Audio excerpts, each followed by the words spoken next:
Okay, thank Okay, you. good afternoon, everybody. It is 2 o'clock, and it is our day to speak about clause 5.3, roles, responsibilities, and authorities, according to the high-level structure of ISO.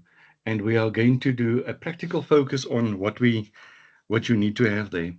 So, the agenda of today is as always, who is Crest, then understanding the high-level structure of clause 5.3, and then the practical implementation model for clause 5.3, and then questions, and then contact us. So, who are we? Crest Advisory Africa. We are 12 years old. Ay, ay, ay. We have started in 2014. I'm the founder and the CEO of Crest Advisory Africa, and we are certified with 3 certification bodies.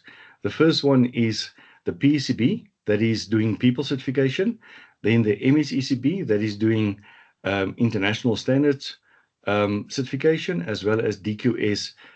So the MSECB is working under the accreditation of the International Accreditation Services in California, and DQS is working under DACAS.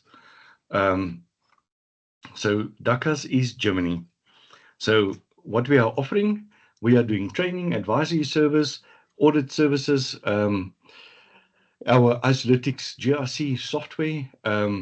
We have got that there. Then we are doing international ISO certification audits, and then the leadership development, we are doing that as well. So in the training, you can see there what is the training courses that we are offering, how we are doing it, and this is actually through the PCB, that is in terms of 17024, yeah, ISO 17024, that is the standard that they are accredited in, and then our ISO certifications is in terms of 17021-1, and everything else that you are seeing there, we are doing that as well. So understanding the ISO and with a practical focus on clause 5.3, roles, responsibilities, and authorities. So if we're looking at this, why clause 5.3? Why clause 5.3? I have always asked this because we are doing in clause 7, we are doing resources, but clause 5.3 is part of the leadership um, component of the ISO standard. And leadership is down at the top. And who is accountable? And who is going to be standing boss for any failures? So if clause 5.1 proves leadership commitment, then clause 5.2 formalizes the leadership intent. That was the policy. And then 5.3 answers the question auditors care deeply about. And this is, who is actually accountable for what? So who is doing what, and who do I need to be speaking to actually know that you are accountable for it? And do they know it?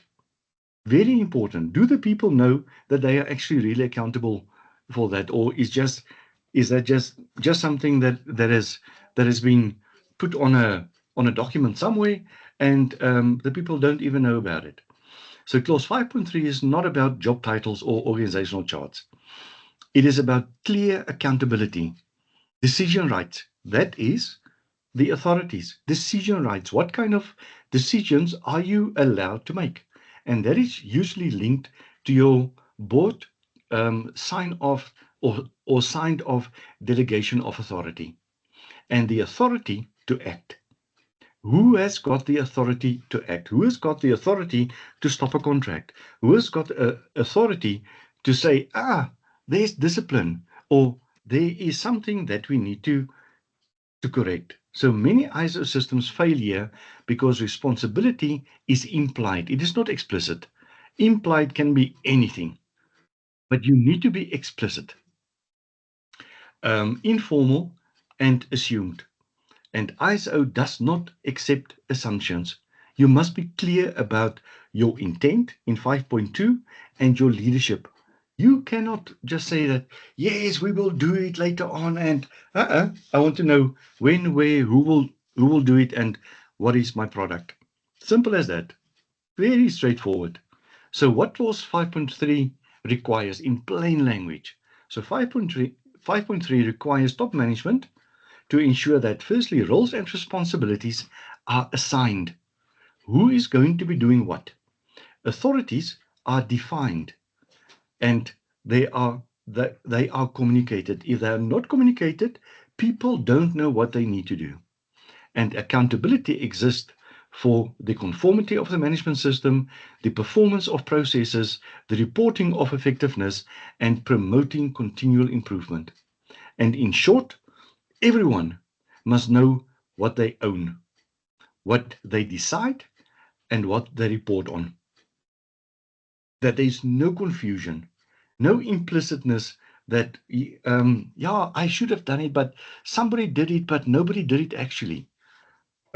So please make sure that people know what they are supposed to do. The responsibility versus authority. And this is a very critical ISO distinction. So firstly, ISO is very deliberate in using both words. And you must understand that every word in ISO have been considered by 164 countries, with at least 10 people in each country that is part of a technical committee of that specific country to understand what are we meaning if we are saying responsibility and authority. So we are sitting here with a knowledge base of over or close to 2,000 people that is actually deliberating the meaning of words. So responsibility, the meaning there is what you are expected to do. The authority is what you are empowered to decide or approve. And if you go back to what I have said on the previous page, you will see that I've been talking about delegation of authority. Go and get your delegation of authority. In your delegation of authority, each person in positions are having roles that they can sign something off.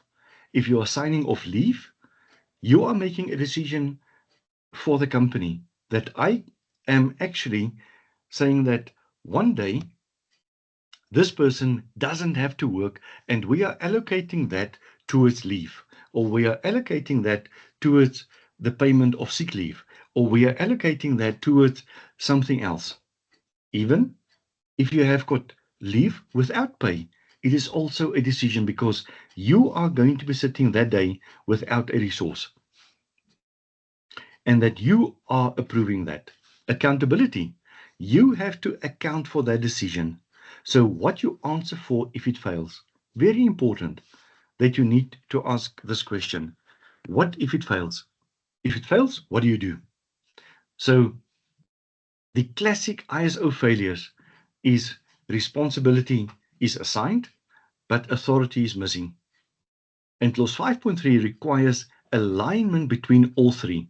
All three of those: responsibility, authority, and accountability. So ISO does not require a management representative. Very important there, because the modern ISO standards remove the mandatory management representative into top management. Top management is now the going phrase right through the whole standard. And you can go and check it out in clause 4, 5, 6, and 7. Every clause, it says there, top management shall be accountable. Top management shall be doing this. Top management shall be having a policy. Top management shall give leadership in terms of alignment with objectives, alignment with everything. So top management is accountable. There is no management representative that somebody else in management shall be doing that. Nope. Top management shall be doing it. And top management, if you're talking about top management, it is actually the board. And the board can delegate that to the exco. But top management shall be doing that. The responsibilities are distributed. It is not only for the top management, but it is distributed. Legal must do legal things. Audits must do audit things. This is where the structure is helping top management, and top management are taking accountability of that. And leadership cannot abdicate oversight. What is abdication? You are walking away from the accountability, from a position. You cannot do that. That is a no-no. If you are appointed in that position, you cannot abdicate it. You can abdicate it, but then you're not in this business anymore. As easy as that. So, yes, I want to be the CEO, but I don't want to have the responsibility. Do you think somebody is going to appoint you? No, I don't think so. Because this is what the CEO is about. This change is intentional and it prevents ISO from being owned by only one person. In the previous, I want to say, in the olden days, before 2015, there was usually one person that is actually running around with all these ISO things, and nobody else is worrying about it because I am not involved there. No. It is that person's job. He must make sure that the ISO is ready for certification or for orders or for anything else. Not anymore. Top management must answer, and top management must know where the pain points are. So what auditors expect to see? Firstly, auditors do not want long role descriptions. It's a pain, really. If you have to go through pages and pages and pages and pages and pages for one person to be actually described what they need to do and how they are needing to do this, that is a pain, really. They want clarity and evidence. Straightforward. Be simple. Be strategic. And I will show you on the last page, actually, what do I mean by this. So typical evidence sources is firstly, role descriptions. The example there is job profiles, governance documents like charters, mandates, process ownership like process maps with owners, RACI matrices, meeting minutes where decisions are taken. And if you want to go one step further, have a resolution register that you can understand and know there's the whole summary, or there's everything that has been decided on for the last 3 years or 4 years, and this is what we have done about it. So action tracking as well. Named the accountable owners. Extremely important, because that needs to be in your your reports to say that Kevin that is now on this as the audience, that Kevin has got so many tasks outstanding. Samantha has got so many tasks outstanding. Are they long overdue? Yes or no? Are they managed? Yes. So there's no problem with it. If accountability cannot be traced, clause 5.3 is weak. So all of these need to go back, just like with your documentation that we will speak in clause 7.5. Everything needs to be linked to where the decision has been made. Where is it coming from? Am I authorized to be actually having that? Am I authorized to make that decision? And if I made that decision, am I standing accountable for it? And was that described? So core roles commonly tested under clause 5.3. Firstly, auditors look for clarity on firstly, top management accountability. Process owners, who are they doing, or who are they and what are they doing? Risk owners, compliance owners, information owners, incident owners, improvement of the the corrective action owners in 10.2 usually in the standard. So titles differ. Ownership cannot differ. Titles can differ in any company. Doesn't matter. It is your structure that is approved by the board, by everybody there. But the ownership, no worries. That needs to be explicit and that needs to be straight. So the practical example of 5.3 in action is on incident management. Now, I want to say that every standard has got incident management, from ISO 9001 on quality management to the highest standard number that we have got at the moment, that is 55001. That is asset management, yes. That is asset management. So the role there of the incident owner, the IT manager, the executive, the compliance, the responsibility of the incident owner is manage a response, and their authority is to declare an incident. Because the moment that you are declaring an incident, you have to dispatch your incident response teams. And that is now already taking resources from different business units. And you are making a decision to send those people to a specific place. So very important that you are understanding that the decision you are making must be traced back to you and to the authority that you've got in terms of that. So auditors look for named roles, clear handoff, that you are saying that I can do this. You can, I am handing this over to X, Y, and Z. There's a golden thread of evidence that I am following and decision authority. So do you have the authority to make the decision? And then we are coming to a RACI matrix. Hell, guys, this is such an old methodology in project management. And still, nowadays, people don't know how to do a RACI matrix. So a RACI matrix is one of the most effective Clause 5.3 tools. So firstly, your risk assessment. Who is responsible? Who is accountable? Who needs to be communicated and who is informed? Risk. So your risk assessments, your policy approval, the same kind of process. Incident response, the same kind of process. I will show you on the last page. I've got a practical example of this, so I will show you there.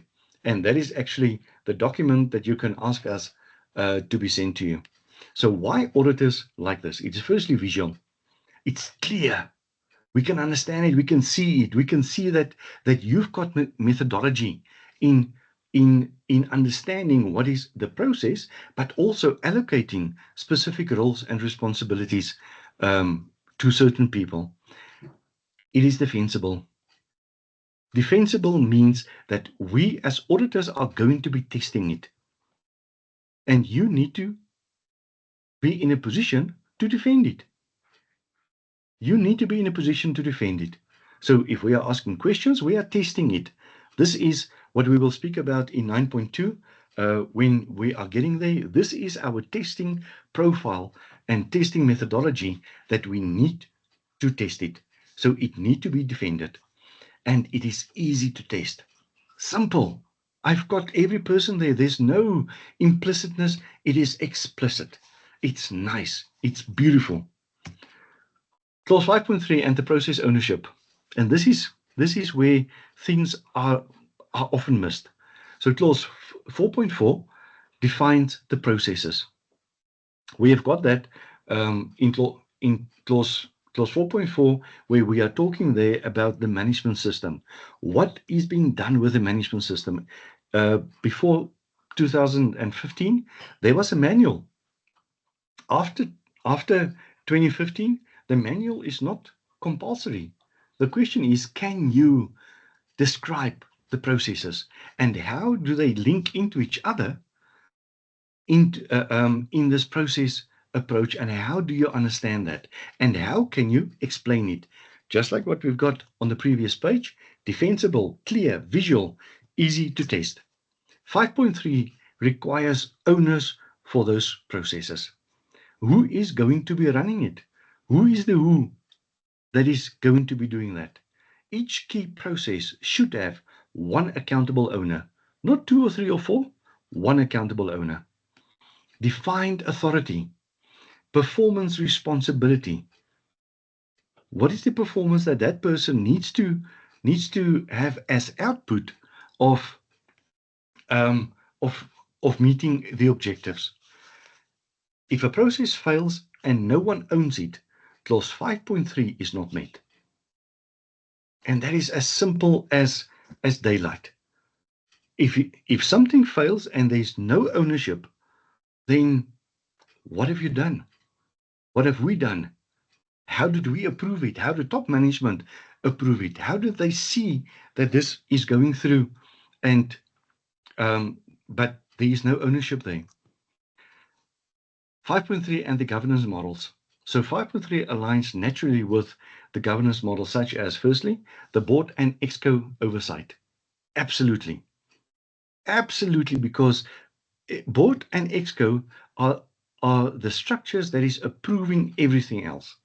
Management committees, whether you've got a management committee stemming out of the exco or a board committee stemming out of the board itself, like an HR committee, an IT committee, a risk committee, an audit committee, etc. Everything about those need to be, there's documentation, there's a record. Everything that is coming out of that is actually making sure that everybody knows what to do, firstly, and that ownership can be traced back. Risk and audit committees, I just spoke about it. Operational management, the day-to-day things. Who is going to be doing what on tomorrow? Even if it is a public holiday, who is going to be checking that?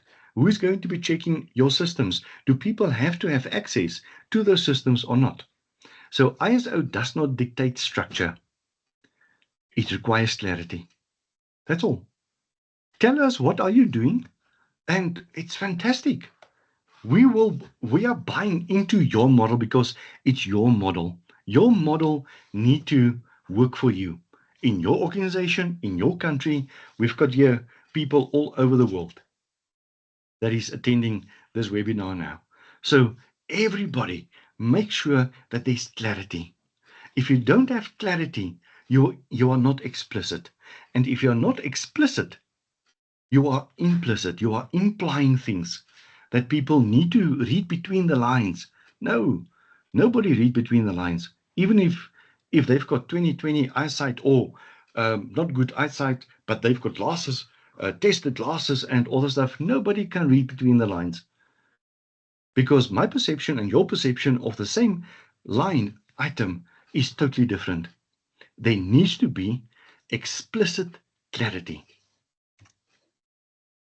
Common audit findings for clause 5.3. So if we're looking at when we are auditing, what is the problems that we are identifying through this? Firstly, responsibilities implied but not documented. Somebody is going to do something, but nobody knows when something needs to be done. So nobody is doing it. So authority unclear or missing. The same person is responsible for everything. No, cannot. There need to be a fair distribution, and experts need to be brought in. So one person cannot be doing that. ISO roles are not aligned to actual operations. You're describing a pie in the sky, and the pie in the sky are not there, and it doesn't have gravy on. That pie does not exist. You must be explicit and direct. And staff is unaware of their ISO responsibilities. The staff is unaware of the ISO responsibilities. What we are getting, what is good, is that there's clear accountability mapping. Make sure that those mappings is done super. This week I was or last week and this week, I just returned from Zimbabwe yesterday. I want to say I was blessed and fortunate to be doing ISO 42001 audit for a company in Zimbabwe. And one of the things that is actually stipulated in 4.1 of ISO 42001 is not your normal internal, external things. No, go and read it. Your AI need to be explained and analyzed and mapped and reverse engineered to understand, where did you get your AI model? Where did you get who are your suppliers? Who are the stakeholders? Who are everybody that is involved there? Because 4.1 is now impacting on 6. And this is where your clear accountability mapping is coming into play. So process owners are defined. Decision rights are evident. Responsibilities are communicated, and leadership oversight is visible. It is not implied, it's visible. You can see that we know what is happening, and I can talk to anybody and they can answer me. And that is super. So the practical implementation of this, of the clause 5.3, firstly, we are going to be, step one, I think there's about 5 steps. Identify the key ISO roles. Firstly, across your leadership, what is your core processes? What is your support processes? What is your assurance processes? Who is going to be doing what? Are you looking at your 3 lines of defense there? Are you looking at a combined assurance model? Are you your support processes, does that have to do with HR, with talent management, with training management? How do you do that? And what is your core processes? I don't want to see 10,000 processes. I want to see what is your core processes. The Pareto principle. What is your core processes? Just that 20%. The 80%, we will see it later on. But the 20%, that is critical. Step 2, assign accountability explicitly. One role, and this is why this has got a huge slide. One role, one accountable owner. Nothing else. It's simple. There's no confusion. There's no coloring outside of the lines or inside. Everything is correct. One role, one accountable owner. Step 3 is define the authority levels. As I have alluded earlier, your delegation of authority. Delegation, just remember, delegation of authority is not always the only document that is coming from, or the document that needs to be from the board level. Yes, it is for the overall business. But the question is, in your department, what is the authority levels? Who can make that decision about that leave of X, Y, and Z? Who has got that authority? So who can approve? Who can escalate? Who can accept risk? And who can commit resources? Just like what I was talking about, that incident manager, you remember? Who can commit resources? If there is an incident, how do you manage that? Because your commitment to the resources is actually cutting across the whole business. And you are making a decision in that time, in that moment of, I need to have 10 resources and I am dispatching them.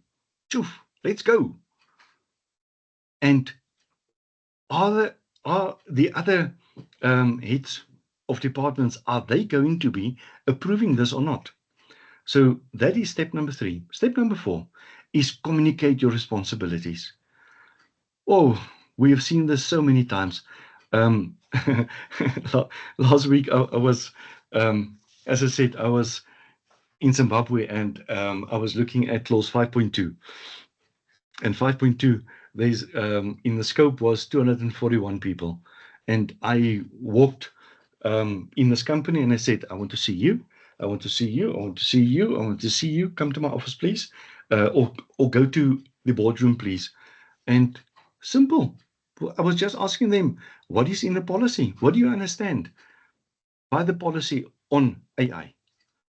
And the people could explain to me. And this was brilliant. And please go and check out a software. I just want to think quickly. Sorry. It is no before me. No. Yeah, no, before. Like in no, be, and a literal for. Go and check out that software. That software, you can distribute communication and you've got records of who has read it, how long did it take. You've got records of everything. No before. That is a super communication platform that you can use through inductions, through role descriptions, through training, through governance forums. You need to have the evidence that you have done that. If you don't have the evidence of that, your system is falling flat on its nose. So knockout point, that one. Then step 5, test it in practice. Ask the people, if this fails, who answers for it?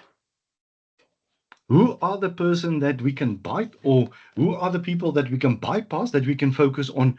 Where do we need to run to that specific person? Nobody else, that specific person. If it fails, who answers for it? And if the meaning is unclear, then clause 5.3 is weak. So clause 5.3 is an integrated in an integrated management system. This is one of the biggest high-level, the high-level structure advantages of ISO. It is one role structure. It can apply to multiple standards. It can be supported by multiple standards, like the risk owners can support 9001, 27001, 22301, 37301, and clause 5.3 prevents duplication and confusion. One system, one integrated process, one understanding of everything, one line of defense or 3 lines of defense. You are making it explicit. Nobody is going to be saying, but I didn't understand that. Or, no, there's a bit of confusion there. I'm now very confused about this. No, there's no confusion. It's straight. It's in the document, it's in there. So make sure that it is actually functioning for you. Then we're going over what is the strategic value of clause 5.3. So when you're implementing clause 5.3 properly, it strengthens your accountability. Really, it does. People know exactly if we are doing that thing, that person needs to be standing up. Nobody else, and everybody knows that. It reduces operational confusion. It improves decision-making speed, and speed is usually the big thing in companies that needs to be done, especially if you've got incidents or if you are working with downtime or something there. That improves decision-making speed, and it enhances the audit outcomes. Very simple. We know as auditors exactly what to go and look for, who need to be signing this off, who need to be approving that, who is doing that, who is accountable for that. It's simple, straightforward. It enables effective governance. Really, it does. And in mature organizations, clause 5.3 is not about ISO at all. It is all about the operating model of accountability. All about that. Now, I just want to, to get my pointer away there that I can actually link that. Yes. So here are the template that we will be making available for you. So if you're looking at this, this is the overall summary of what you need to have.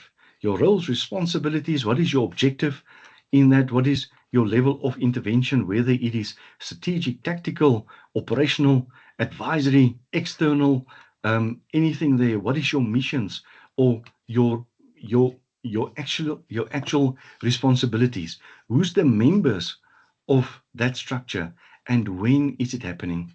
What is the frequency? What is the frequency of this? Then, so this is only a summary. Then we are going into what is, and this is just a template. You can expand it as you want, really. But this is a very good start for you to understand what is the role of the board. What is their objective? What is their responsibilities? Who are the members there? The meeting frequency, and everything is going to be looking exactly the same. Authority, the level of authority or the delegation of authority is listed there and there and there. Go and check it out. The steering committee, exactly the same kind of thing. Exactly. So you can see the objective, the responsibilities, the members that is now forming part of this, the meeting frequency, and the authority. ExCo, there's the ExCo, there's the project manager, legal counsel, the auditor, compliance, the risk manager, the HODs. Sorry, just want to see the HODs, the champions, the employees, and then your stakeholders, like the regulators, the clients, the suppliers, the partners, and there's the racing matrix that I was talking about earlier. How nice is this? That people can actually see clause 4. This is what you need to do from the board to the exco to the steering committee, the project manager, who is doing what and who needs to be responsible, accountable, consulted, as well as informed in terms of clause 4. In clause 5, the same, clause 5.3, 6.1, everything until you are getting to the non-conformities in clause 10. Everything is there. So now we can see as auditors that, hell, these people thought. These people applied their minds. It is not just a compliance exercise that we need to have paper. No, it's not about the paper. It is about how do you implement what needs to be implemented to make it good for your business. You are driving your business. Just remember that. So this is the RACI matrix. Then we are going over to the mapping. So in terms of ISO 27001, 42000, 22301, how do you map the context, the leadership, the improvement, everything across all the standards and with the practical interpretation of business and governance and risk-based thinking and everything else? Then you go for your 3 lines of defense, combined assurance. One level of combined assurance. So this one here is looking at your first line of defense, your second line of defense, your third line of defense, and your governance oversight. Who is your role players, your responsibilities, and what other mapping is there? And then we are looking at a total combined assurance matrix that is looking at the first line, second line, third line, and the board oversight, and who needs to be doing what and where. And this is the template that we are having for you. I think this is a fairly comprehensive template of what needs to be done and how do you do it actually. All right. And then closing thought.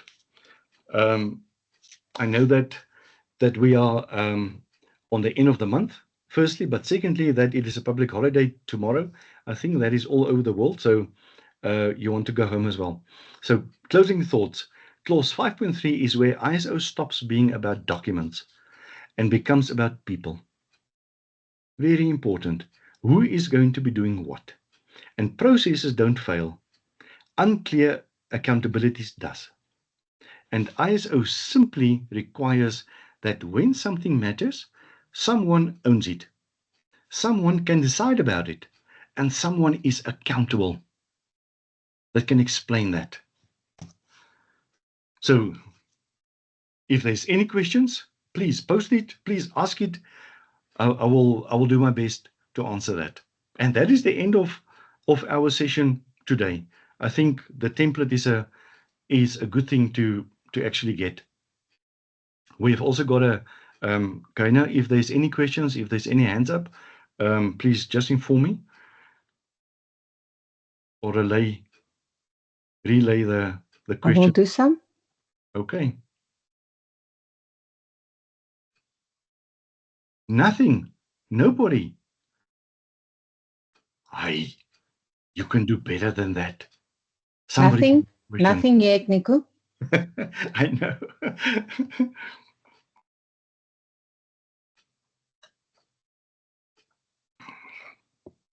Okay. So if there is no questions, thank you very much for your attendance. We will have the second, in 2 weeks, we will be addressing risk management. That is 6.1. I think that is on the 14th or 15th of May. We will do that. So that is going to be a very interesting session, that one. I will give you a very good demonstration on what is happening. And then I just want to inform you on the 21st, the PECB has asked me to do a a webinar for Africa, and this has to do with beyond compliance of ISO 22301 business continuity, and I will send you the link a bit later, I think tomorrow or Saturday, that you can go and register there. So on that, thank you very much. This will be on YouTube shortly. I think over the weekend, I will let you know. Thank you for your attendance, and please make sure that you are getting our attendance register, that your CPD points are accounted for, and that you can have everything that you need to have there. All right. Have a lovely weekend. Thank you, everybody. Thank you. Bye. Bye. Bye. Bye. Thanks, Nico. Bye. Thank Bye-bye. you. Thank Bye. Thank you. Bye bye.